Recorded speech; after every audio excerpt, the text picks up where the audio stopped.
সপ্তমীর সন্ধ্যায় বেরোনোর জন্য জামা কাপড় নিয়ে তৈরি হয়ে গেছিলাম রেডি হওয়ার জন্য। আস্তে আস্তে পুরো রেডি হয়ে গেছিলাম সপ্তমীর সন্ধ্যায় বেরোনোর জন্য। দুর্গাপুজো মানেই ঘরে ফেরার পালা। এবার নিজের ঘরের আশেপাশের ঠাকুরগুলো দেখে আসি চলো। আগে তোমরা অবশ্যই কমেন্ট করে আমাকে জানাতে ভুলো না আমাকে আজকে এই সবুজ জামা আর ডিপ সবুজ প্যান্টটা পরে কেমন লাগছে। এরপর আমরা গাড়ি নিয়ে বেরিয়ে পড়েছিলাম দূরের ঠাকুর দেখতে যাওয়ার জন্য। এই থেকে প্রায় আধা ঘন্টা 40 মিনিট দূরে আমরা ঠাকুর দেখতে গেছিলাম ফুলিয়াতে।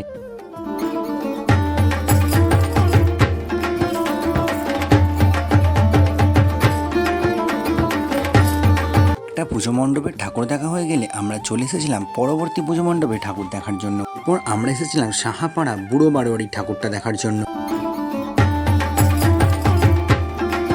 এরপর আমরা যেখানে ঠাকুর দেখতে গেছিলাম সেখানেই ফাংশন হচ্ছিল, তাই কিছুটা সময় দাঁড়িয়ে ফাংশনও দেখে নিলাম।